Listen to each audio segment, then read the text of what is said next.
히브리서 4장 1절에서 16절까지.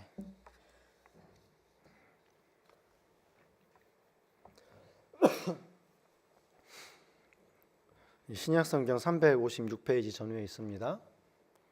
성경이 있으신 분들은 성경을 찾아주시고요. 아직 성경이 익숙하지 못하신 분은 앞에 스크린을 보시면서 같이 읽으시면 되겠습니다. 저와 함께 돌아가면서 읽도록 하겠습니다. 제가 먼저 읽을게요. 그러므로 우리는 두려워할지니 그의 안식에 들어갈 약속이 남아있을지라도 너희 중에는 혹 이르지 못할 자가 있을까 함이라.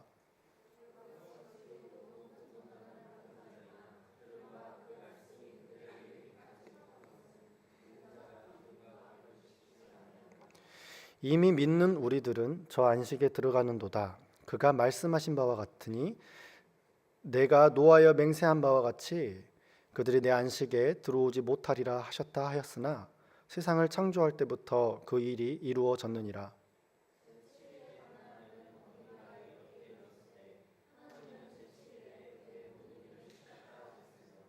또 다시 거기에 그들이 내 안식에 들어오지 못하리라 하였으니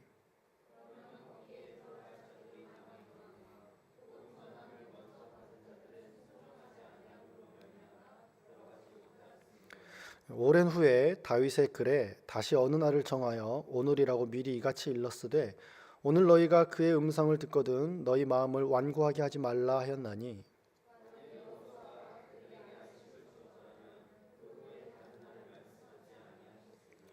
그런즉 안식할 때가 하나님의 백성에게 남아있도다.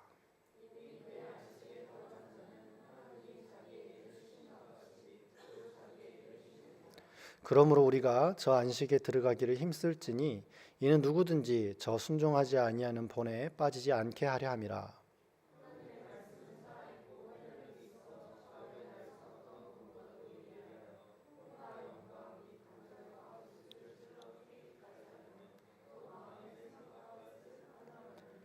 지으신 것이 하나도 그 앞에 나타나지 않음이 없고 우리의 결산을 받으실 이의 눈앞에 만물이 벌거벗은 것 같이 드러나느니라.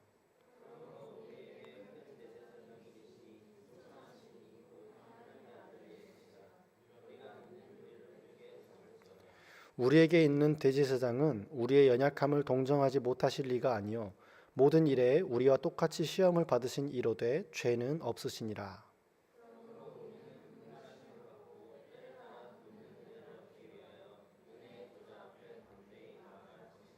아멘.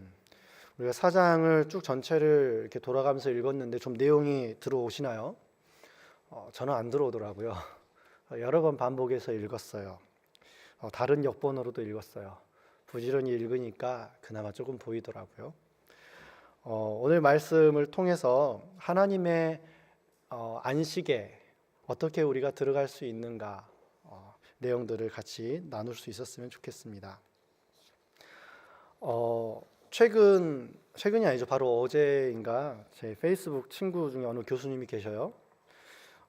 그분이 어떤 며칠 전에 실태조사에 해당하는 논문에 관한 보고를 하라는 연락을 받았다고 합니다. 어떤 논문에 대해서 실태조사 협조를 이제 한 거죠. 지난 10년 동안 출판된 논문 중에서 초등학생, 중학생, 고등학생이 이렇게 공동 저자나 하위 저자로 기록되어 있는 논문이 있다면은 어떻게 된 것인지 소명을 하라, 뭐 이런 내용이라고 해요. 왜 이런 일이 일어나는가 했더니 어느 공대 교수님이 자기 논문에 거기에 나온 표현이에요. 훌륭하신 자기 아드님을 공저자로 넣는 일이 걸려가지고 세간의 이슈가 돼서 전국에 있는 모든 교수님들, 여기에 어떤 조금이라도 해당될 수 있는 교수님들에게 모두 이 공문이 내려왔다 그러죠. 그분의 글의 표현을 빌리면은요, 고등학교 때부터 연구에 참여해 오신 그 뛰어난 아드님의 이름이 한 10년 동안 출판된 논문에 주르륵 들어갔고 그 학생은 아버지가 재직하는 과에 들어가 박사 과정까지 하고 있다는 것입니다. 어떠세요? 금수저죠? 아주 잘 타고났죠. 흐름도 좋았고요. 막판에 걸리는 바람에 이렇게 좀 안 좋게 되긴 했지만 한 사람의 잘못이 전국 교수들의 10년치 논문을 뒤지는 행정적인 부담과 시간, 에너지 낭비를 가져온 것이지요. 이와 관련돼서 또 다른 기사가 있습니다. 2016년에 노르웨이의 오슬로 대학에서 한국학을 가르치는 박노자 교수가 기고한 글입니다. 한국 교수의 저신뢰성에 관하여 이야기를 하는데요. 그 기사의 전반부를 제가 조금 읽어드리겠습니다. 인간에게 행복이란 무엇일까? 배고프고 머물 곳이 없고 입을 옷이 모자라는 사람에게는 의식주 문제 해결이 행복이겠지만 어느 정도 기본 욕구들이 충족되고 나면 더 이상의 소비가 반드시 더 이상의 행복을 가져다 주지는 않는다. 하루 칼로리 소비량이 정해져 있고 몸이 하나밖에 없는 인간은 과연 수면 시간을 제외한 하루 동안 얼마나 먹고 마시고 입고 쓰기를 즐길 수 있겠는가? 의식주가 해결되고 나면 인간에게 행복의 원천이란 대인, 사회적인 관계가 된다. 그 관계가 원만하지 못하면 1인당 소득이 10만 달러가 되어도 현재의 불행감은 그대로일 것이다. 그러면서 이분이 행복의 조건으로 다음과 같은 내용을 이야기합니다. 나는 언제 행복감을 느끼는가? 가장 행복한 순간 중 하나는 외출 시 집 출입문을 잠그지 않고 나가는 것이다. 직장에 가는 경우라면 잠그고 가야 하지만 불과 몇 시간 정도 집을 비울 때에 굳이 그럴 필요를 못 느낀다. 노르웨이가 복지국가인 만큼 범죄율은 저조하고 나는 내 지역에서 사는 나의 이웃을 충분히 믿기 때문에 굳이 누군가의 범위를 의심하여 문을 잠글 필요가 있다고 생각하지 않는다. 이웃을 믿고 살 수 있다는 느낌이야말로 행복감이다. 또 한 가지 내가 일상의 행복한 측면으로 느끼는 것은 14살이 된 장남이 비록 밤 11시에 귀가해도 별다른 걱정을 느끼지 않는 것이다. 인간이 본래 군중의 동물인 만큼 본능적으로 타자들을 믿고 살고 싶어 한다. 그렇게 살 수 없는 사회야말로 요즘 잘 쓰이는 말로 헬지옥이다.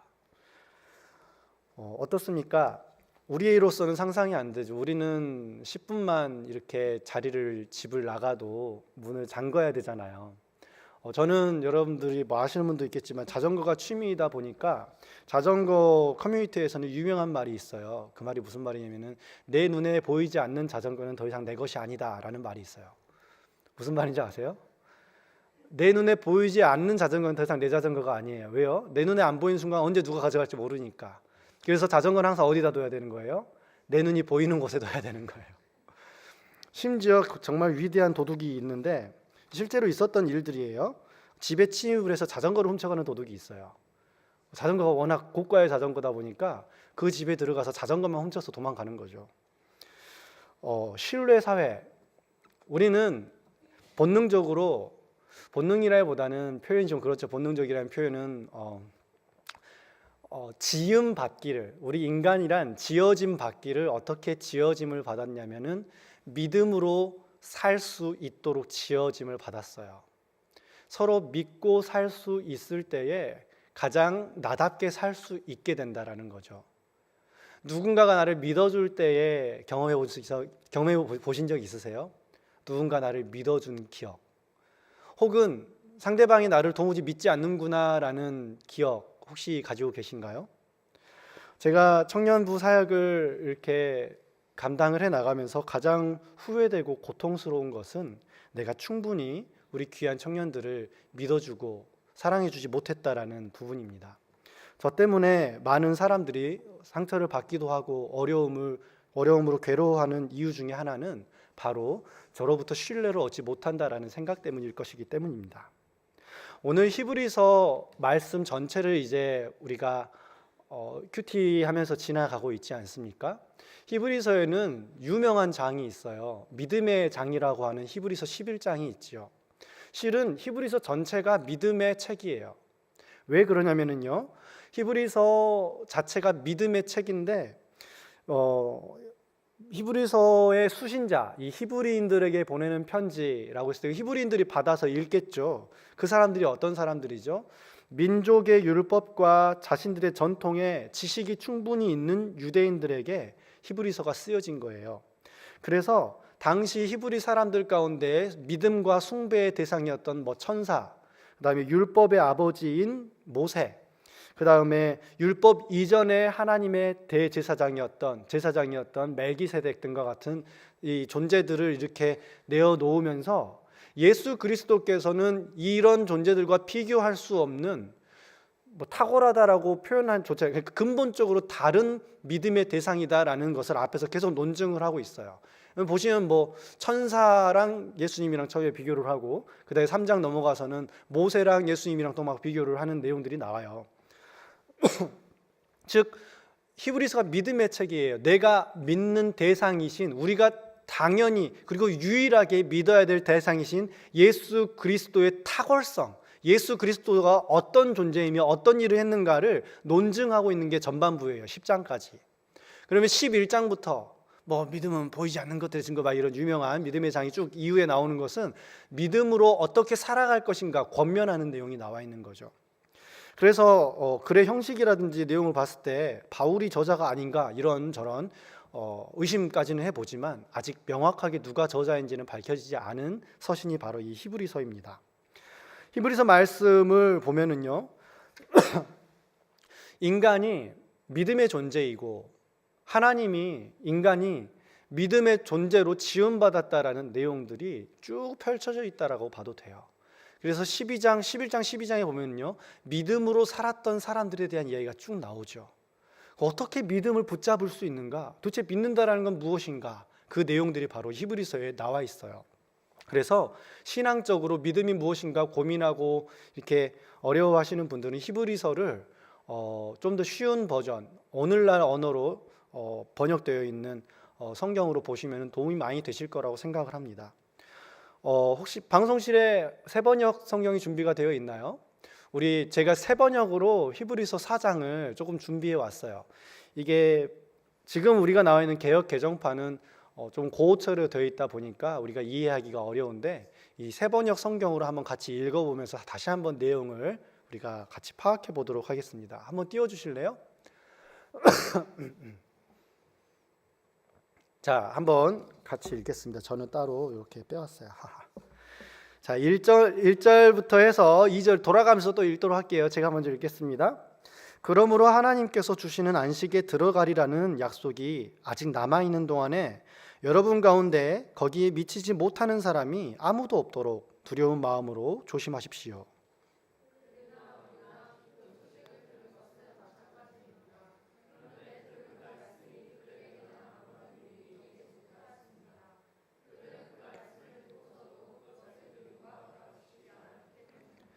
그러나 그 말씀을 믿은 우리는 안식에 들어갈 것입니다. 그것은 내가 진노하여 맹세한 것과 같이 그들은 결코 내 안식에 들어오지 못할 것이다 하고 말씀하신 그대로입니다. 사실상 하나님께서 세상을 창조하시고 모든 일을 끝마치셨으므로 그때부터 안식이 있어 온 것입니다.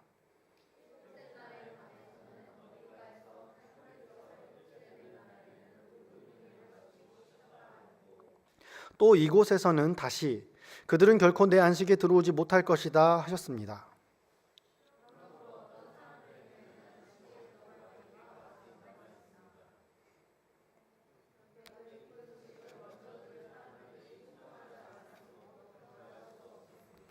쏙쏙 들어오죠? 그렇지만 하나님께서는 다시 오늘이라는 어떤 날을 정하시고 이미 인용한 말씀대로 오랜 뒤에 다윗을 통하여 오늘 너희가 그의 음성을 듣거든 너희 마음을 완고하게 하지 말아라 하고 말씀하셨습니다.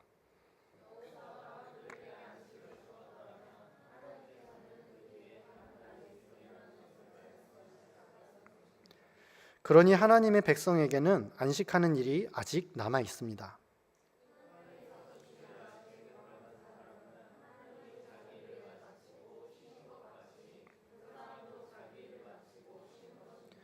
그러므로 우리는 이 안식에 들어가기를 힘씁시다. 아무도 그와 같은 불순종의 본을 따르다가 떨어져 나가는 일이 없도록 해야 하겠습니다.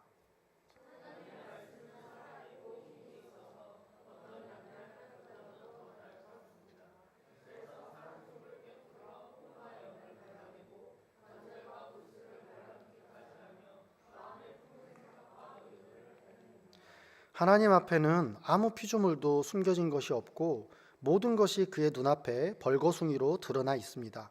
우리는 그의 앞에 모든 것을 드러내 놓아야 합니다.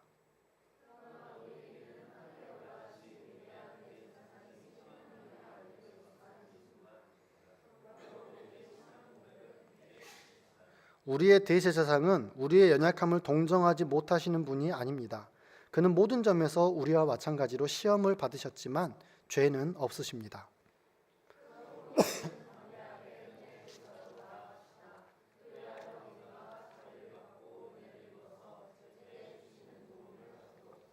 아멘. 조금 더 이렇게 내용이 조금 더 쉬워지죠. 이제 그래도 내용이 조금 어려운 부분이 있어요. 왜냐하면은 이스라엘의 문화, 이스라엘의 전통, 이스라엘의 제사 예법에 대해서 잘 알고 있는 사람들한테 쓴 거지만 우리한테는 남의 나라잖아요. 그렇죠. 우리한테는 남의 전통이에요. 그러다 보니까 이제 이것을 우리의 언어로 바꿔오는 과정이 필요한 거죠. 먼저 오늘 4장 1절 말씀을 보도록 하겠습니다. 내용을 차근차근 살펴보면은요, 우리한테는 약속이 남아있대요. 그 약속은 어떤 약속인가요? 하나님의 안식에 들어갈 수 있는 약속이라고 합니다. 그래서 우리한테 이렇게 경고해요. 너희들이 그 약속을 받아 누리지 못할 것에 대해서 경계해라, 두려워해라 라고 얘기를 해요. 여러분, 안식이라는 게 무엇일까요? 안식. 오늘 말씀 제목이 안식의 약속이잖아요. 근데 이걸 제가 이렇게 한 게 뭐냐면요, 안식의 약속에 들어가자를 줄여가지고 안식의 약속이라고 써놓은 거예요. 근데 안식의 약속이라고 이제 담임 목사한테 이제 이런 제목으로 말씀을 나눌 겁니다. 보냈을 땐 별로 이상하진 걸 못 느꼈는데 오늘 주보를 보니까 안식의 약속 밑에 안식 목사 써져 있으니까 굉장히 제가 뭔가를 약속을 해야만 할 것 같은 그런 것들을 보게 돼요. 또 한편으로는 내가 약속한 것을 잘 지켰나 이런 찔림이 막 찾아와서 힘들었는데 안식의 약속에 들어가기를 힘쓰자 뭐 이런 정도의 내용이 되겠죠. 안식은 무엇일까요? 안식은 편히 쉬는 거죠. 안식한다라는 말은 이렇게 평안함을 누리고 있다라는 말로도 쓰여요. 그래서 안식하면 우리가 보통 이런 상상을 많이 하죠. 숨쉬기 운동. 그래서 가만히 있어도 더욱더 격렬하게 가만히 있고 싶은 그런 상태를 어떤 안식의 궁극으로 생각을 하는 경우가 있는 것 같아요. 근데 과연 성경이 말하는 안식이 정말 아무것도 하지 않는 그런 안식인가? 그래서 유대인들이 율법으로 말하는 정말 안식일에는 아무것도 안 하고, 그래서 아무것도 안 하는데 해야 될 일들이 있으니까 유대인들이 어떻게 하는 줄 아세요? 심부름꾼들을 시켜요. 그렇게 종들을 많이 부려요. 자기들 안 움직이려고. 왜냐하면 나는 언약의 후손들이고 너희들은 이방인들이니까 니들은 일해도 돼. 어차피 지옥 갈 거니까. 이런 마인드예요. 아주 괘씸하죠. 그러나 우리도 모두 믿음의 후손들이죠. 우리 모두 하나님의 자녀들이에요. 그래서 하나님이 우리한테 창세기부터 요한계시록에 이르기까지 주고 싶은 게 한 가지가 있어요. 그게 뭐냐면 안식을 주고 싶으신 거예요. 우리 히브리서 2장 19절 말씀 한번 찾아볼까요? 15절 말씀. 히브리서 2장 15절 말씀. 찾으셨으면 우리가 한 목소리로 읽어볼게요. 히브리서 2장 15절 말씀 시작. 또 죽기를 무서워함으로 한평생 매어 종노릇하는 모든 자들을 놓아주려 하심이니. 우리가 인생에 두려워하는 게 뭘까요? 죽음이죠. 항상 죽을까 봐 두렵잖아요. 근데 이 죽음이라는 게 꼴까닥하고 죽는 죽음뿐만이 아니에요. 실은 사회적인 죽음이야말로 오늘날 많은 사람들이 두려워하는 죽음이죠. 왕따가 사회적인 죽음이죠. 그렇죠? 왕따는 살인이에요. 그 다음에 내가 누군가로부터 분리되고 따로 떨어져서 살아야만 한다라는 것, 누군가와 공감할 수 없다라는 것, 누군가와 온전한 하나를 이룰 수 없을 거라는 두려움이 바로 죽음이죠. 결혼에 대한 두려움을 가지고 계신 분들이 혹시 계신가요? 저도 한때 그랬어요. 내가 과연 결혼은 할 수 있을까? 어떻게 인생을 살아야 할까라는 절망 가운데에서 사회적인 사형 선고를 받고 고통스러워하던 시간들이 있었죠. 죽기를 무서워해요. 우리는요. 그 사람이 떠나갈까 봐, 이 일을 놓칠까 봐, 인정받지 못할까 봐, 존중받지 못할까 봐 우리는 그렇게 두려워하면서 한평생을 매여서 종노릇하는 거죠. 사람들은 그것을 쥐고 흔들어요. 너 내가 월급 안 준다? 무슨 말이죠? 너 잘라버린다? 내 말 들을 거야? 안 들을 거야? 너는 이 정도까지는 해야지. 안 그러면 너한테 이거 안 맡겨줄 거야? 안 그러면 너는 가치가 없어. 사회적으로 가치 없는 사람들은 뭐예요? 잉여죠, 노숙자죠, 분리되고 격리된 사회적으로 죽은 사람들이에요. 생명은 붙어 있지만 사는 게 아닌 삶을 살아가게 되는 그 상태가 우리는 너무 두려운 거죠. 그래서 몸부림치면서 학교를 그렇게 좋은 데를 들어가려고 그러고, 좋은 친구들과 어울려 보려고 그러고, 조금 떨어지고 손해가 될 것 같은 친구들은 왠지 조금 멀리하게 되고, 마음에 안 드는 친구들을 또 쳐내가면서 그렇게 우리는 인생을 살아가요. 배우자도 마찬가지죠. 각자의 내면의 기준을 가지고서 누가 더 나에게 도움이 될 수 있는 배우자일까를 항상 우리는 고민을 해요. 죽기가 무서워서 그것에 종노릇하고 사는 거죠. 그래서 어렸을 때는 자기 학교 점수 자랑, 친구 자랑, 힘 자랑, 돈 자랑, 직장 자랑, 남편 아내 자랑, 자식 자랑, 그러다가 나중에 빈손으로 죽는 거죠. 평생을. 하나님께서는 이렇게 죽음에 매여서 힘겹게 살아가는 우리 인생에 안식을 주고 싶으시대요. 그러면 안식은 무엇일까요? 우리가 오늘날의 안식이라는 말을 잘 안 써요. 저같이 이름이나 가지면 모를까. 보통은 뭐 안식하셨습니다, 뭐 그러면 막 죽었다, 뭐 이런 정도, 뭐 이런 느낌이 강해요. 그래서 굉장히 좀 어색하고 그러는데, 안식이 정말 아무것도 하지 않은 상태라면, 창세기 1장에서 하나님이 6일 동안 열심히 일하셨죠. 그렇죠? 하나님 삽질 많이 하셨죠? 맞나요? 아니, 하나님 말씀으로 세상을 창조하셨어요. 하나님 힘이 드셨을까요? 안 드셨을까요? 말씀으로 세상을 창조하실 때 하나님 힘이 드셨을까 안 드셨을까? 산지 창조했을 때. 주의자매. 들었을까? 요만큼? 하나님이 전지전능하신데 힘드실 게 뭐가 있어요? 자, 힘이 들지 않았어요. 그러면 하나님이 굳이 쉬실 필요가 있어요, 없어요? 없죠. 그러면 하나님이 창세기 2장 1절 이하에서 말씀하시는 안식은 힘들어서 하는 안식이 아니라는 답에 우리는 이르게 되죠. 자, 그럼 두 번째 질문이에요. 하나님이 만약에 가정을 해보는 거예요. 정말 어떤 힘이 들어서 어떤 일을 하다 보니까, 그래, 어떤 쉼이 필요는 없지만 그래도 7일에 한 번씩은 쉬어줘야지 제맛이야, 그러면서 일단 쉬어. 몰라, 일단 쉬어. 6일 동안 다 만들었고 더 만들 게 없어. 일단 쉬자. 이래서 그냥 쉬시는 거라면은, 그래서 아무것도 하지 않는 거라면은, 2장 3절 4절 이하로는 이런 내용이 나와요. 제8일이 되니 하나님이 다시 창조를 시작하시니라. 이런 내용이 쭉 나왔어야죠. 그래서 다시 13일째까지 뭔가를 열심히 하시고 14일째 되니 또 하나님이 쉬셨더라라는 내용이 계속 나와야 돼요. 7일이라는 기간에 한 번씩 쉬는 것을, 7일이라는 기간을 두고 그 다음에 아무것도 하지 않는다라는 외적인 기간과 행위를 기준으로 삼는다면 하나님이 7일 이후에 8일, 9일 또 일하고 또 쉬고 그걸 반복하셨어야 된다라는 거예요. 그런데 되게 재밌는 것은 뭐죠? 7일까지 나오고 그 뒤에 8일이 나와요, 안 나와요? 안 나와요. 그러면은 시간적인 행위적인 문제가 아니라는 거죠. 하나님의 안식이라는 건 무엇일까요? 하나님의 안식. 자, 여기서 이제 우리가 1번이 나와요. 자, 첫째. 안식이란 하나님이 지으신 모습을 회복하고 완성하는 것이다.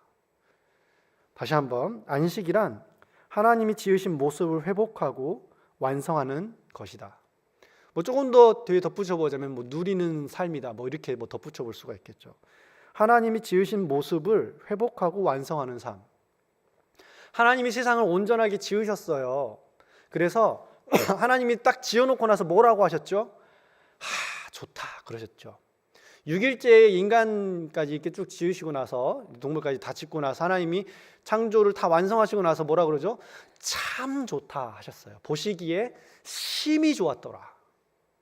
그냥 좋은 게 아니고 보시기에 심히 좋았대요. 혹시 여기만 좀 틀어주실래요? 더워가지고 에어컨을. 심히 좋으셨대요. 즉 안식이라는 것은 뭐냐면은 하나님이 지어놓으셔서 완전하게 되어진 그 상태를 보고 그 상태 가운데 머물면서 그 상태 가운데 그것을 누리는 상태, 보존하는 상태, 지켜가는 상태를 말을 해요. 하나님이 지으셨지만 이 안식의 상태를 보존하고 지켰던 존재가 누군 줄 아세요? 아담과 하와예요. 하나님이 히브리서 1장 27절 이하에 보면은요, 우리가 우리의 모양과 형상을 따라 인간을 만들고 그 인간들로 하여금 이 땅을 경작하도록, 즉 다스리도록 하자라고 스스로 약속을 하셔요.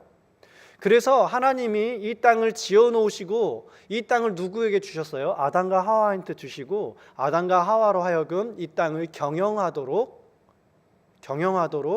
부르셨어요. 그런데 인간이 죄를 지었죠. 인간이 죄를 지음으로써 죽음을 맛보기 시작했어요. 첫 번째 죽음. 자, 여기서 또 한 가지 질문이에요. 이제 4년쯤 돼가는데 이제 대답을 하셔야 되는데, 죽음이 뭐죠? 잘 나왔어요. 죽음은 단절이에요. 죽음은 단절됨이에요. 그냥 꼴까닥 죽는 것은 육체와 영혼이 단절되는 걸 죽음이라 그래요. 누구와 누구가 단절됐죠? 하나님과 인간이 단절됐어요. 에덴 동산에서 떠났죠. 여기에 말씀에 보면은요, 너희가 내 안식에 들어오지 못하리라라는 게 처음부터 그렇게 돼버렸다라고 히브리서 기자는 얘기하고 있어요. 누구 때문에? 아담이 그렇게 만든 거죠. 그래서 하나님의 안식에 들어가지 못하게 되었다. 그러면은 되짚어서 우리가 이야기를 하시는 거예요. 하나님의 안식에 들어가는 상태는 어떤 상태? 하나님과 관계가 단절되지 않았던 상태가 안식의 상태이고, 하나님이 창조하신 이 에덴 동산, 이 땅, 이 세상을 인간이 경작하고 있는 그 상태, 경영하고 있는 그 상태가 바로 안식의 상태라는 거예요. 우리는 두 가지를 모두 잃었어요. 무엇을 잃었다고요? 하나님과의 관계를 잃어버렸고요. 또 하나는 이 땅을 경작할 수 있는 이 땅의 지배권을 잃어버렸어요. 사탄이 예수님을 시험을 할 때에 너가 나한테 절 한 번만 하면은 십자가 고난을 거치지 않고도 이 세상 모든 영광을 너한테 다 줄게 라고 하는 것이 거짓말이 아니에요. 성경에는 사탄을 공중 권세 잡은 자라는 표현을 씁니다. 무슨 말이죠? 공중에서 권세를 잡고 있대요. 원래 그 권세가 누구 거였는데요? 사람의 것이었는데 사람이 누구 말을 들었어요? 사탄의 말을 들음으로 말미암아 사탄에게 권세를 내어주게 된 거예요. 그래서 안식이라는 것은요, 하나님이 지으신 그 모습 있잖아요. 참 보시기에 좋았다. 정말 보시기에 좋다. 하나님이 보시기에 기뻐하고 좋아하고 사랑하는 그 관계와 그 일 가운데에 내가 들어가 있는 상태가 바로 하나님의 안식이라는 거예요. 하나님의 안식에 들어가는 삶, 이것을 위해서 우리는 이 땅에 태어났어요. 그래서 한번 우리가 시간에 한번 따라해 볼게요. 답게 살자. 한번 따라해 볼게요. 답게 살자. 하나님의 안식의 삶을 살아가는 사람은 어떤 사람들이냐면 답게 사는 사람들이에요. 누구답게? 하나님의 자녀답게 사는 사람들. 여러분들 남자친구와 여자친구가 혹시 계신가요? 그러니까는 아내와 남편이 있는 사람도 이 중에 있죠. 남편이 남편다워야 되지 않겠나요? 그렇죠? 아내가 아내다워야겠죠. 자녀는 자녀다워야 하고요. 하나님은 하나님다우셔요. 그러면 이제 나만 잘하면 되는 거예요. 뭐죠? 자녀가 자녀다우면 되는 것이 바로 하나님의 안식에 들어가는 삶이에요. 자녀가 자녀답게 살다 보면 근심 걱정이 찾아올까요? 안 찾아올까요? 안 찾아와요. 막 그러신 분들이 계시는데 제가 자꾸 얘기 드리지만 찾아와요. 예수님 믿는다고 갑자기 뒤에서 날개가 돋아나지 않는다고요. 예수님 믿는다고 해서 막 뒤통수에서 빛이 밝아져서 막 얼굴이 환해지고 그렇지 않아요. 여전히 우리는 이 땅을 살아가면서 고통을 겪게 될 것이고, 여전히 시험을 당할 것이고, 여전히 진로의 문제 앞에, 인생의 여러 가지 복잡한 문제 앞에 스트럭을 하면서 힘을 쏟아내야 될지 몰라요. 그렇지만 하나님의 자녀답게 사는 사람들은요, 그 모든 길 가운데에 해답을 얻게 돼요. 이게 중요한 거예요. 똑같은 일을 겪지만 세상 사람들, 하나님을 믿지 않는 사람들은 거기에 대한 분명한 답을 여전히 알지 못한 채 어둠 속에서 헤매이게 되지만, 예수 그리스도를 요한복음에서는 빛이라고 표현을 하거든요. 예수님이 빛으로 오셨다. 그리고 우리들한테 예수님이 뭐라고 가르치시죠? 너희는 빛과 소금이다 라고 가르치잖아요. 하나님을 믿는 우리 하나님의 자녀들에게는 하나님의 빛이 주어져서 우리가 이 땅을 살아가면서 이거였구나 라는 것을 계속해서 알아가고 인도함을 받는 삶을 살아갈 수 있다는 거예요.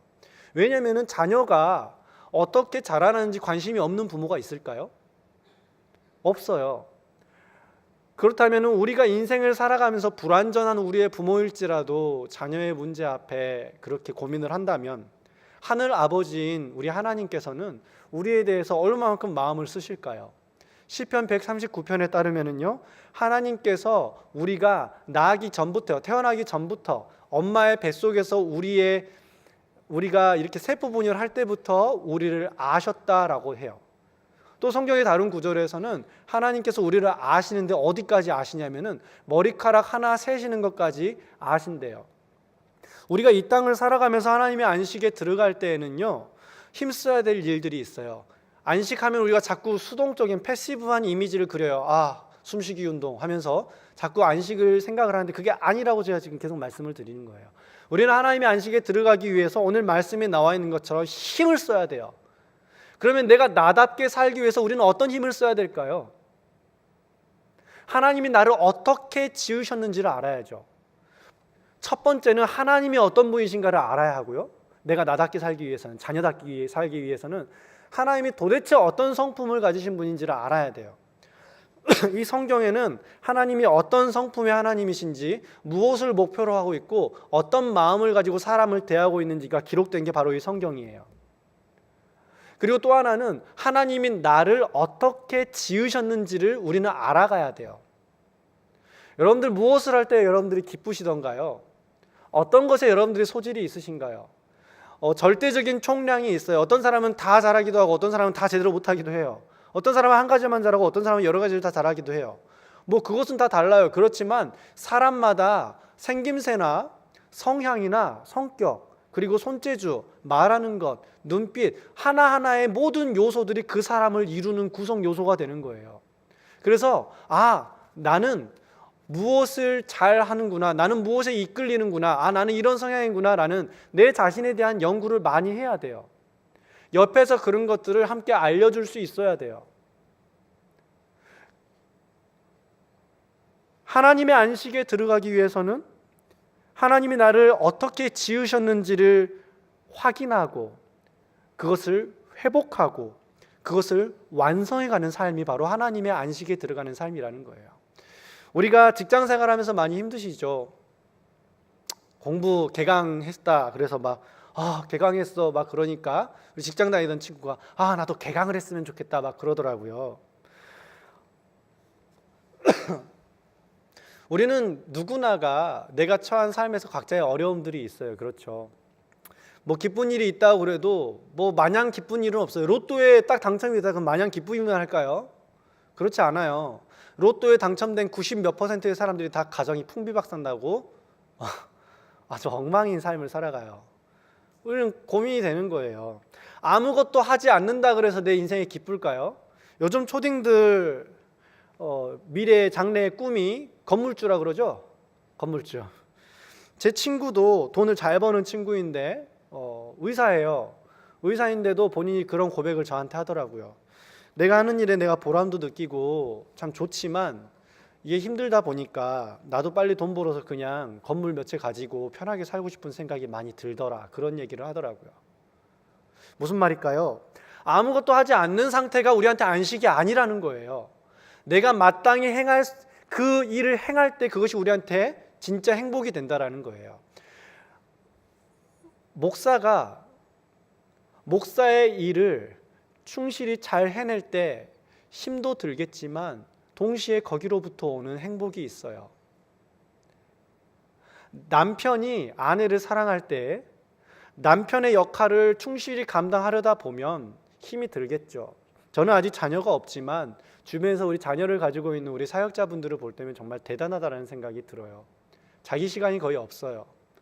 교회에서 하루 종일 사역하고 신방하고 말씀 연구도 할 시간이 별로 없을 만큼 정신없이 그냥 그렇게 살아가다가 퇴근하면 또 자녀들과 놀아주고 또 때 되면은 또 어디로 놀러도 가야 되고. 그런데 그렇게 아버지가 아버지답게 있을 때에 아버지는 아버지로서 힘들지만 보람과 기쁨을 누릴 수 있고 자녀들과 주변 사람들도 거기에 대해서 믿음을 느낄 수 있다는 거예요. 우리 아버지는 믿을만해. 우리 엄마도 믿을만해. 여러분들은 어떻습니까? 하나님이 나를 어떻게 창조했는지 조금 알아가고 계신가요? 저도 제 자신을 알아가고 이해하기까지 참 오랜 시간이 걸렸어요. 제가 공부하고 있는 내용도 사람의 내면이 어떻게 지어져 있는가에 대한 공부예요.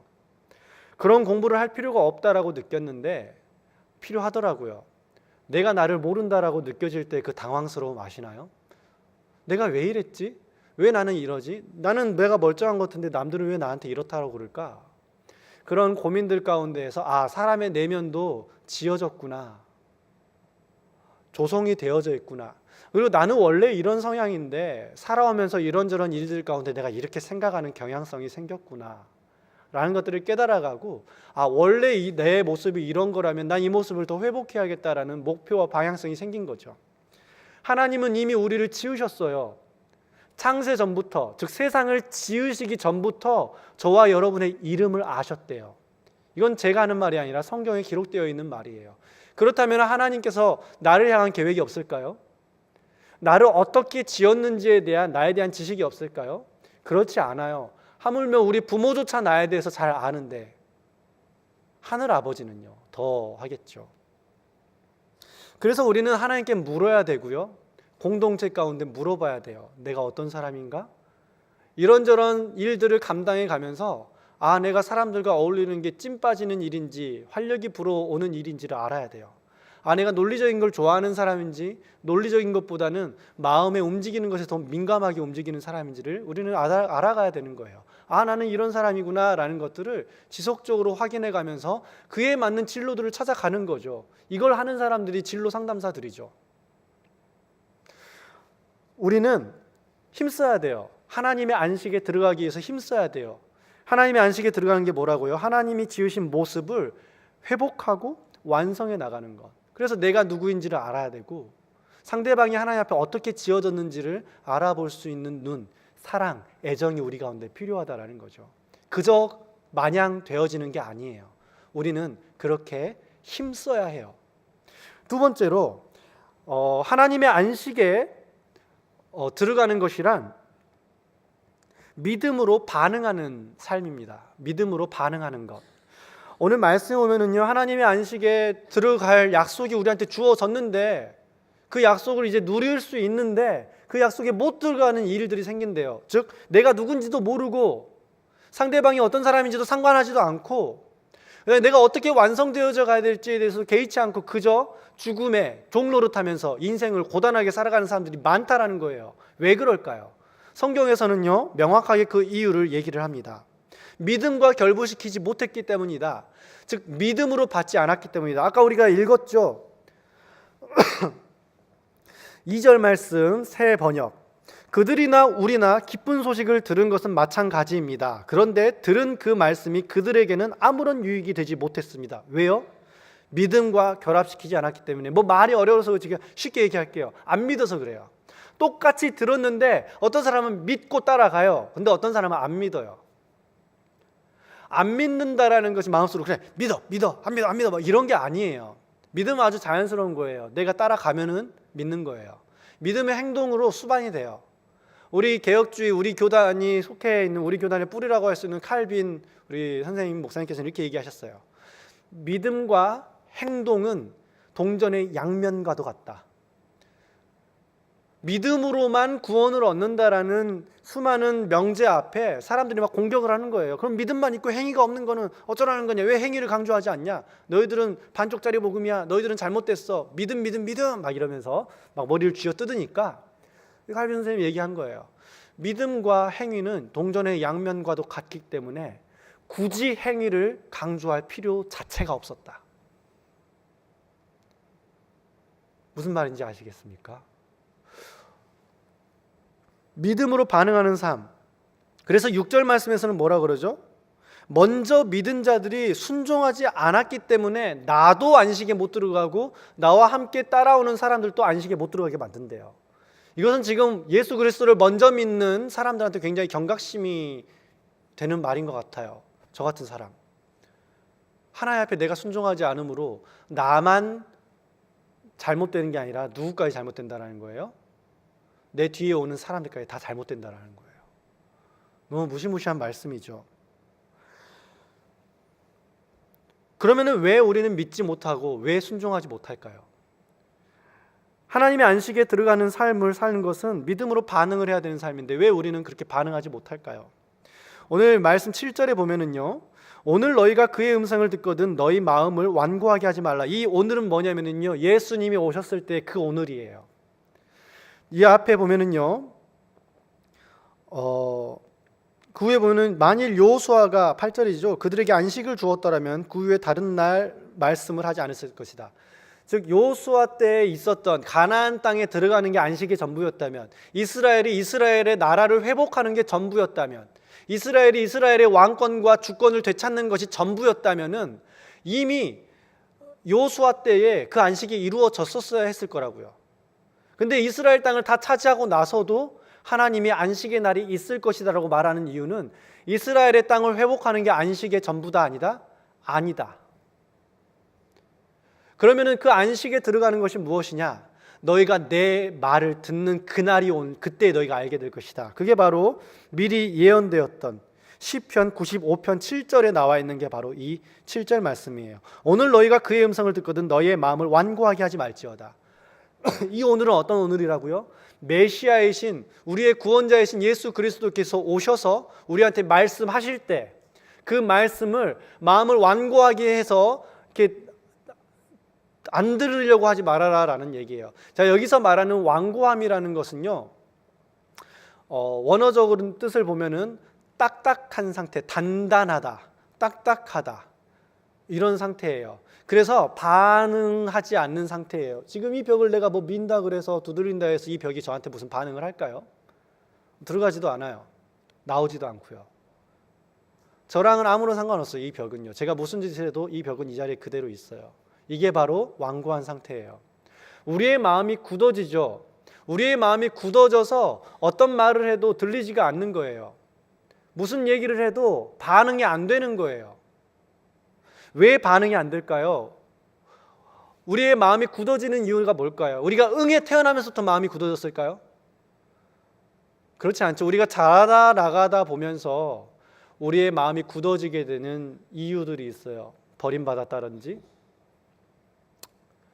상처받았다든지 속임을 받았다든지 그 다음에 내 스스로 죄를 지었다든지 여러 힘겨운 상황 가운데에 생존을 위해서 몸부림치느라고 누군가를 배려할 것이나 혹은 누군가를 사랑할 여유를 전혀 가지지 못했을 때, 남에게 이용만 당했을 때 우리는 마음이 굳어지죠. 다시는 믿지 않을 거야. 다시는 사랑하지 않을 거야. 다시는 내 마음을 열지 않을 거야. 열어도 얼마만큼만? 적당히, 조금만. 그래서 하나님 앞에서도 내 마음을 다 열 수가 없어요. 마음이 굳어져 버렸죠. 내 잘못 아니야 라고 아무리 외쳐봐도 우리는 서로가 서로의 마음을 굳게 하는데 공범일 뿐이에요. 우리는 마음이 굳어졌을 때 어떻게 해야 될까요? 가끔 청년들을 상담하다 보면 그런 얘기들을 많이 합니다. 목사님, 저도 그렇게 하고 싶은데 그게 옳은 거라는 거 아는데 그럴 능력 혹은 의지가 저한테는 없어요. 그리고 솔직하게 얘기 드리는데 전 그러고 싶지 않아요. 하나님도 목사님도 공동체도 다 마찬가지예요. 저는 믿고 싶지 않아요. 믿어야 되는 건 아는데 마음이 안 돼요. 어떻습니까? 혹시 우리의 마음이 이처럼 단단하게 굳어 있지는 않나요? 인생의 수많은 관계의 실패와 낮은 자존감, 상처들로 마음이 닫혀져 있어서 나도 어느 순간 빗장을 어떻게 풀어야 되는지를 잊어버리진 않으셨나요? 우리는 마음이 그렇게 굳어져 있을 때에 이런 것이 필요해요. 어떻게 하면 거기서 벗어날 수 있을까? 첫 번째로는요, 고난을 당하면 보통 마음이 부드러워져요. 쥐어 터지면은요, 하여간 마음이 부드러워져요. 하여간 가난해져야 돼요. 실컷 인생의 고난을 받고 더 이상 이렇게 딱딱한 마음이 견딜 수 없을 만큼 부스러져 버리는 그때에 우리는 마음이 조금 더 부드러워지는, 하나님 빚을 수 있는 상태가 되는 거죠. 이것을 구약에서 다윗이 많이 지나쳐왔어요. 다윗은 평생에 3번 타작마당을 지나왔어요. 오르난의 타작마당 아시죠? 우싸 할 때 한번 지나가고 뭐 하나님 이렇게 저주해서 칠 때 또 지나가고 이렇게 그 타작마당을 지나가는 게 굉장한 상징을 가지고 있거든요. 다윗이 어떻게 해요? 한 번 으깨지고 두 번 으깨지고 세 번 으깨지는 거예요. 올리브유를 짤 때에 올리브 열매가 한 번 으깨지고 두 번 으깨지고 세 번 으깨지는 거예요. 신약 성경에서는요, 예레미야에서는요, 하나님께서 이 곡식을 갈아요. 그래가지고 소재로 하나님께 드릴 수 있을 만큼 고운 가루로 만든대요. 하나님께 제물로 드려질 수 있도록. 그리고 신약에서는 이 표현을 이렇게 표현하죠. 한 알의 밀알이 땅에 썩어져 죽지 아니하면 썩어진대요. 인생의 많은 고난들이 찾아올 때 보통 우리의 마음이 조금씩 연약해지고 이렇게 반응할 수 있는 상태가 돼요. 이렇게 교회 떠났다가 돌아온 사람들 이야기가 좀 도움이 되지 않을까 싶어요. 실컷 쥐어 뜯어가지고 천부의 의지 없어서 돌아오는 케이스가 이런 케이스겠죠. 두 번째로는요, 굳어있지 않은 마음을 가진 사람들과 교제하는 거예요. 태어난 환경이 아무리 개떡 같아도요, 건강한 사람들과 어울리다 보면은 내 안에서도 알 수 없는 소망이 솟아나요. 제가 예전에 한번 말씀드린 적이 있을 거예요. 전에 이제 사역하던 사역지에서 한 자매가, 제가 이상하게 여겼던 게 가족 이야기를 다 해도 엄마 이야기, 동생 이야기는 다 해도 아빠 이야기는 절대 안 하더라고요. 그래서 나중에 이제 사임을 하고 이제 얘기를 나누면서 아빠 얘기를 한 번도 들어본 적이 없다. 아빠는 어떻게 계시느냐 이렇게 얘기를 했더니 아빠 얘기는 절대 하고 싶지 않대요. 너무 저주한대요. 그래서 자기는 결혼에 대한 어떤 환상도 없대요. 그런데 청년부에서 활동을 하고 청년부 선배들이 너무 아름답게 결혼하고 결혼한 가정을 아름답게 꾸려나가는 모습을 보면서 내 안에서도 목사님 소망이 생기더라고요. 저도 결혼하고 싶은 소망이 생기더라고요. 저도 건강한 교제를 할 수 있겠다라는 소망, 믿음이 생기더라고요. 이게 바로 교회의 능력이고 이게 바로 교회의 역할이죠. 세상에서는 믿음이 다 무너졌어요. 처음에 제가 말씀드렸잖아요. 신뢰사회 다 무너졌다고요. 그런데 이 신뢰가 무너진 사회를 회복할 수 있는 유일한 존재들인데 그게 바로 뭐냐면은 믿음을 강조하는 집단들이에요. 그 집단들 누구예요? 예수쟁이 집단들. 하여간 믿음을 강조해요. 예수 믿으면 천당 간대요. 예수 믿으면 믿음. 근데 본인이 정작 믿음의 사람이 되지 못해요. 여러분 어떻습니까? 여러분 자신에게 신뢰도의 점수를 준다면 나는 어느 정도의 신뢰도를 점수를 줄 수 있을까요? 여러분들이 속한 공동체나 여러분들이 속한 직장 가운데서 여러분들은 몇 점짜리의 사람인가요? 신뢰도 몇 점? 믿음으로 반응하지 못할 것 같은데 냉랭한 심정이 나아질 수 있는 방법 두 가지. 첫째, 고난을 당하거나 둘째, 오늘 말씀을 인용해서 제가 말씀드릴게요. 그러므로 우리가 저 안식에 들어가기를 힘쓸지니 힘써야 된대요. 이는 누구든지 저 순종하지 아니하는 본에 빠지지 않게 하려 함이라. 두 가지의 내용이 있어요. 한 사람은 순종하는 본을 보여서 다른 사람도 함께 순종으로 이끌어가는 사람이 있고요. 하나님의 안식으로 함께 들어가게 만드는 사람이 있고 어떤 사람은 함께 하나님의 안식에서 멀어지게 만드는 사람이 있어요. 나도 안식이 없는데 너가 안식이 있으면 안 되지. 우리 같이 안식 없자 막 이러면서 그렇지 않아도 연약한 믿음을 막 깨뜨리는 믿음의 본을 보이는 사람들이 우리한테 함께 있어야 될 중요한 사람들이에요. 그리고 내가 그런 믿음의 본을 보일 수 있는 사람으로 몸부림치면서 살아가야 되는 거예요. 우리 중에 완벽한 사람은 아무도 없어요. 그러나 각자 강점과 약점에 따라서 하나님 앞에 믿음을 보이는 영역들이 다를 때가 있어요. 여러분들 바로 옆에 사람들을 둘러보세요. 이 인간이 언제부터 교회에 나왔지? 이렇게 방황하는 흔적들이 있었던 지체들이 있죠. 이렇게 성경은 얘기합니다. 처음 된 자가 나중되고 나중된 자가 처음 된다. 그러므로 우리의 마음이 완고하다라고 해서 답답한 심령이 있을 때에는 두 가지를 놓고 기도하셔야 돼요. 첫 번째로는 하나님 고난 살살 좀 주세요. 두 번째는요, 하나님 믿음의 본을 보이는 그런 지체들이 있는 공동체 안에 내가 잘 머무를 수 있게 도와주십시오. 그리고 완벽한 방법이 있어요. 세 번째 방법. 굳어있지 않은 마음을 가진 사람들과 어울리며 고난을 받으면 완벽한 것 같아요. 그러면 마음이 아주 부드러워져요. 아주 연하게. 그게 바로 교회죠. 여러분들 잘 아시잖아요. 사랑을 연습하는 곳, 우리 공동체. 자, 그러면 세 번째, 안식에 들어가는 삶은 어떤 삶인가? 예수를 의지하는 삶이다. 우리가 이 땅을 살아갈 동안에는 하나님을 완벽하게 다 알 수가 없어요. 우주를 창조하신 하나님이 이 성경책 하나에 다 담기겠나요? 그렇지 않죠. 그럴 수 없죠. 우리는 성경을 통해서 하나님을 찾아갈 수 있는 지도를 얻은 것뿐이죠. 이제 그 지도를 가지고 내가 어떻게 해야 돼요? 걸어가야 돼요.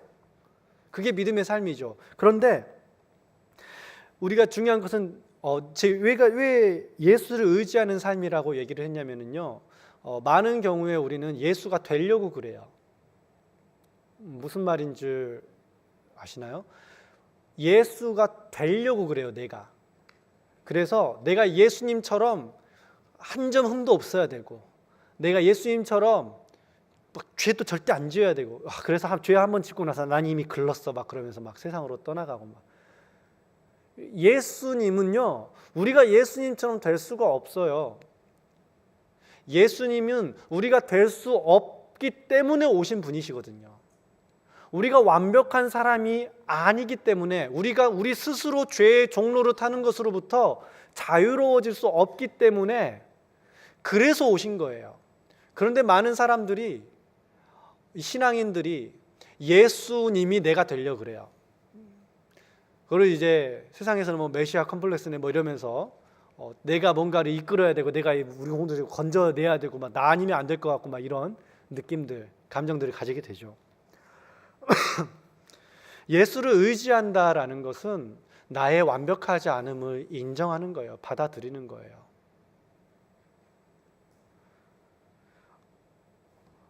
제가 우리들 교회 그 목욕탕 세미나를 가서 이제 이런저런 뭐 훈련을 받는데, 제 연약함들을 이제 공유도 하고 고백도 하면서 남들한테 말하기 싫은, 나누지 못했던 혹시 그런 나눔들이 안에 있나요? 뭐 그런 비슷한 질문들이 있었어요. 그래서 제가 그때 그런 얘기들을 좀 나눴어요. 저는 가끔씩 이렇게 공황에 빠지는 시간들이 있습니다. 그 시간이 찾아오면은 그냥 푹 가라앉아 버리고 어찌할 바를 모르겠고 알 수 없는 불안감에 휩싸여서 정말 옴짝달싹 할 수 없이 괴로워하면서 하루 이틀 이렇게 보내게 되는 시간들이 가끔씩 찾아옵니다. 아마 뭐 제가 뭐 이전에 보냈던 어떤 어려운 시간들의 트라우마인 것 같기도 하고, 아무튼 좀 이런저런 어려움들이 있습니다. 이런저런 얘기를 나누니까 그 모임을 인도하던 그 권사님께서 약을 좀 드셔보시는 게 어떠세요? 막 이러시는 거예요. 그래가지고 약이요? 이제 저는 이제 약간 그런 부분에 조금 더 자유롭기 때문에 한번 그래 볼까 속으로 생각을 하고 있는데, 이 권사님께서 그 뒤에 스텝으로 있는 목사님 한 분한테 이렇게 물으시는 거예요. 목사님 요즘에 약 몇 알 드세요? 이렇게 물어보는 거예요.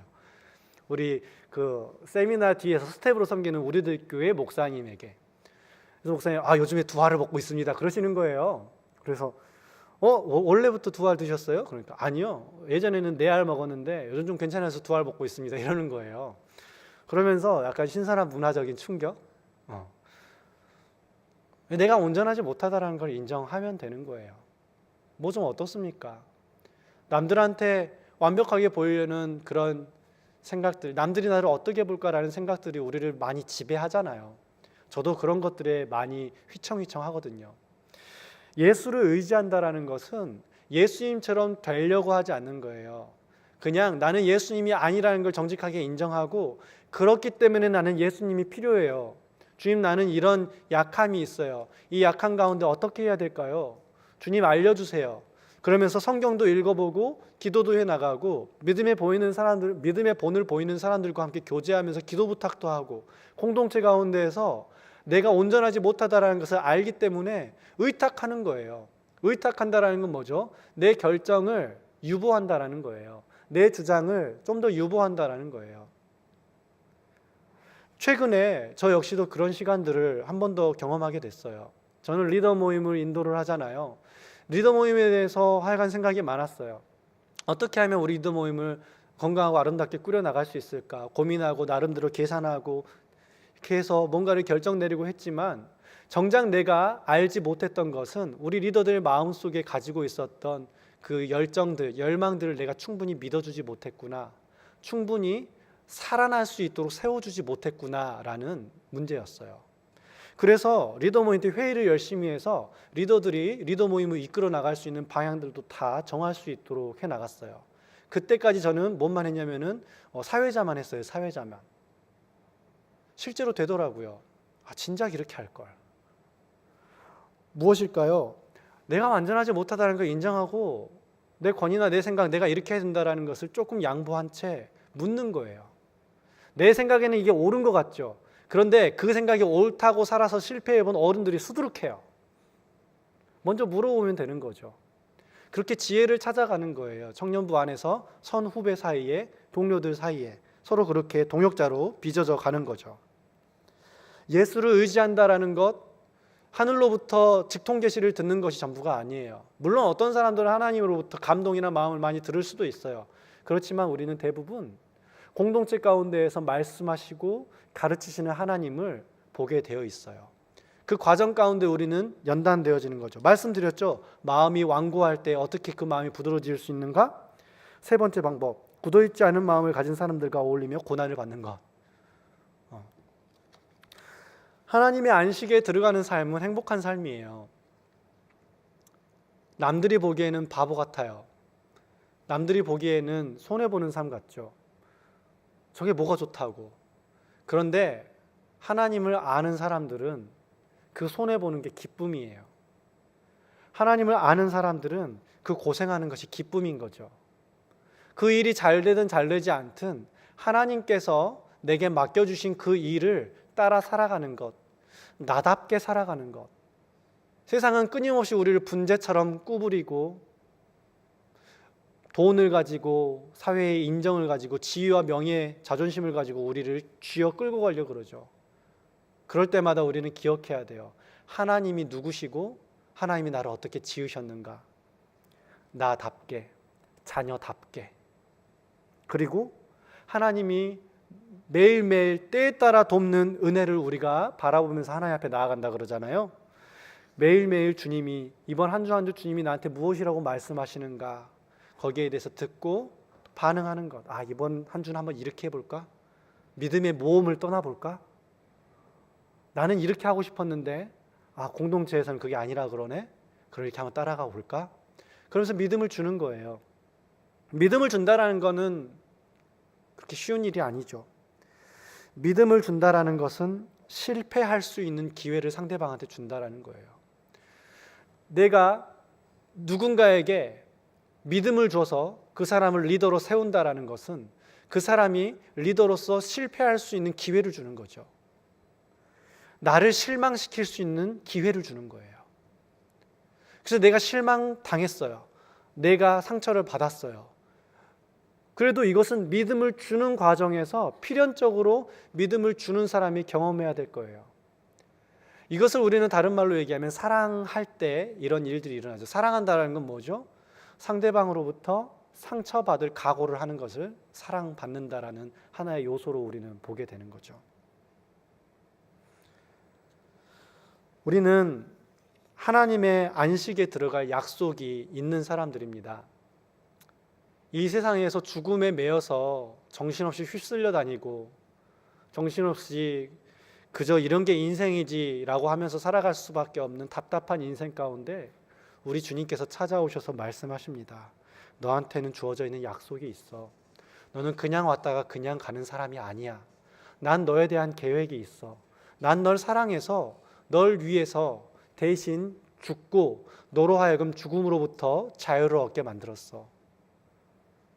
우리가 이 복음 앞에 성실하게 반응하고 성실하게 답게 살아가고 성실하게 이 안식을 누리면서, 그래서 언젠가 우리가 죽었을 때에 추하게 뭐 돈자랑 자식자랑 명예자랑 이런 거 하지 말고 나이 먹어가지고 추하게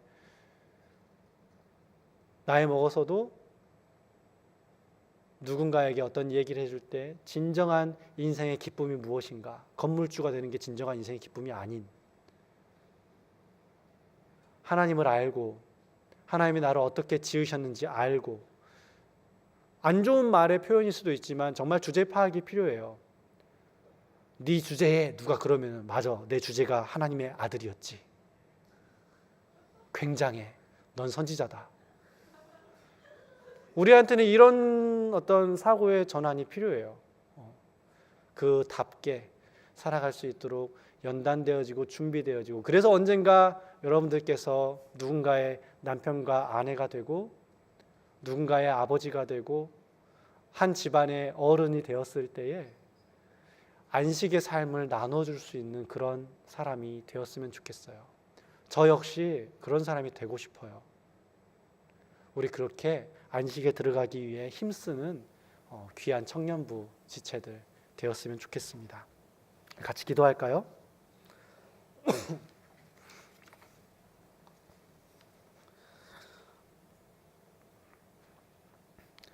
우리가 첫 번째로 기도할 때에는 우리가 나눠진 말씀을 바탕으로 해서 이렇게 기도했으면 좋겠어요. 하나님, 제가 저답게 살지 못하는 게 너무 아프고 힘들어요. 내가 누구인지도 모르겠고 도대체 이 삶을 계속 살아서 무슨 유익이 있는지, 이 삶을 30년 동안 살아야 된다는데 주님 너무 막막해요. 혹시 그런 답답함이나 혼란스러움이 있다면은 하나님, 저를 어떻게 지으셨나요? 깨닫게 해주세요. 하나님, 저에게 말씀하여 주셔서 들을 수 있는 귀를 허락하여 주세요.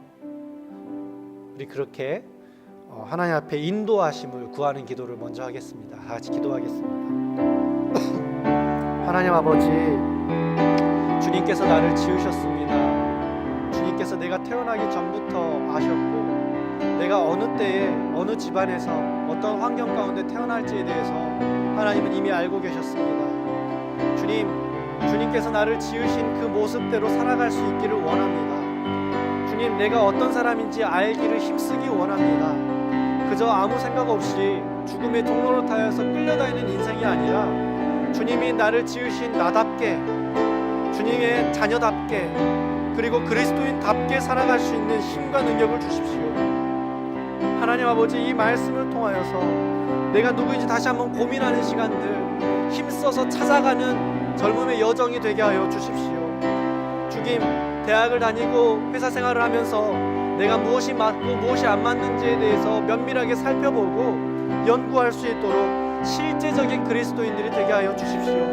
하나님의 자녀에 합당하게 정직하고 성실하게 주어진 일을 감당할 수 있는 믿음의 사람들, 신뢰의 사람들이 되게 하여 주십시오.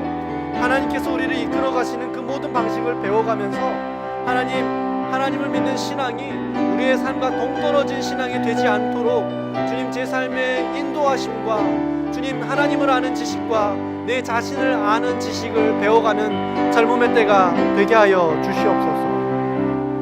우리가 두 번째로 이 기도를 했으면 좋겠어요. 혹시라도 마음이 굳어있는 분이 계신가요? 주님 말씀이 들리지가 않아요. 혹은 아는데도 별로 그렇게 살고 싶지 않아요. 그리고 내가 어떻게 해야 될지 모르겠어요. 하나님, 제 삶에 개입하여 주십시오. 이 굳어져 있는 마음을 깨뜨리는 게 내 스스로 안 됩니다. 주님, 이 마음을 깨뜨려 주세요. 제 마음이 반응할 수 있는 마음이 되도록 주님의 믿음의 공동체 안에 머무르기를 내가 결단합니다. 우리 그렇게 하나님 앞에 한 번 더 기도하도록 하겠습니다. 하나님 아버지, 마음이 굳어져서 하나님의 안식에 들어가지 못한 채 늘 불편하고 교회에 나오는 게 너무 그저 피곤해서 주님, 안 나오면은 벌 받고 일이 잘못될까봐 두려워서 하나님 앞에 나오는 인생이 아니라 하나님 말씀을 우리가 신뢰함으로 주님, 이 말씀을 믿음으로 반응하는 인생이 되게 하여 주십시오. 주님이 그렇다 하는 것들에 대해서, 하나님의 사람들이 이렇다 하는 것들에 대해서 믿음으로 순종할 수 있는 훈련을 우리가 하기를 원합니다. 하나님, 성경에는 많은 지식과 지혜가 있고 교회의 어른들과 우리 믿음의 선배들, 주님 옆에서 함께 신앙생활하는 청년들 가운데에 믿음의 본을 보이는 사람으로 세워지게 하여 주십시오. 또한 믿음의 본을 보이는 사람들을 잘 믿고 따라가게 하여 주십시오. 그렇게 우리가 서로가 서로를 끌어주고 인도하여 주고 책임져주는 믿음의 공동체, 내 믿음의 삶, 안식의 삶, 안식의 공동체가 되게 하여 주시옵소서. 하나님이 우리에게 약속하셨습니다. 주님께서 이 공동체를 위하여서, 이 교회를 세우기 위하여서 십자가에서 못 박혀 돌아가셨습니다. 주님께서 사랑하신 그 교회를 저도 사랑하면서 이 안에 머물러 주님, 내 마음이 계속해서 부드러워지고 연단되어지고 성숙할 수 있도록 주님, 적극적으로 안식에 들어갈 수 있도록 우리의 마음을 변화시켜 주십시오. 새 힘과 능력을 부어 주시옵소서. 아멘. 마지막으로 우리가 기도해야 될 것은, 하나님, 내 안에 완벽하고 싶은 욕심을 버리게 하여 주세요. 완전해야지 하나님으로부터 용납받을 거라는 거짓말로부터 자유롭게 해주십시오. 내 부족함을 있는 그대로 받아들이고 거기에 대해서 하나님, 거기 바로 그곳으로부터, 내 모습을 직면한 바로 그곳으로부터 하나님의 도우심을, 우리 예수님의 보혈의 은혜를 간구하는 그런 제가, 우리가 되게 하여 주십시오. 직면할 수 있는 용기를 주세요. 우리 그렇게 기도하도록 하겠습니다. 하나님, 우리는 남들한테 내가 어떻게 보일까 끊임없이 고민하고 막막해하고 힘듭니다. 내가 온전하지 못하다라는 문제 앞에서 끊임없이 마음 아파하고 수치스러워하고 괴로워하고 아파하고 있습니다. 하나님 아버지, 내가 연약하지 못하기 때문에 예수님이 오셨습니다. 내 힘으로는 안 되기 때문에 하나님께서 기도하라고 하셨습니다. 내 능력으로는 어렵기 때문에, 안 되기 때문에 주님께서 우리의 힘이 되어주시고 산성이 되어주시고 소망이 되어주신다고 하셨습니다. 주님을 믿는 그 믿음으로 예수님 앞에 늘 의지하고 기도하는 삶을 살아가게 하여 주십시오.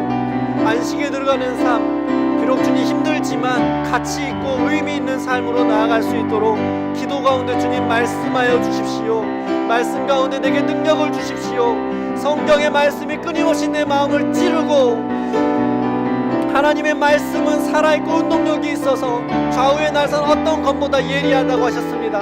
말씀을 읽을 때마다 내 마음에 찔림이 일어나게 하여 주시고, 말씀을 읽을 때마다 그 찔림 가운데 반응하는 내 삶이 되게 하여 주시옵시고, 내가 지금 다 반응할 수 없다라고 여겨질 때 주님의 도우심을 구하며 오래 인내하시고 참으시는 아버지의 긍휼하심과 사랑을 바라보면서 오늘 내게 주어져 있는 또 한 걸음을 내어 딛고 나아가게 하여 주시옵소서.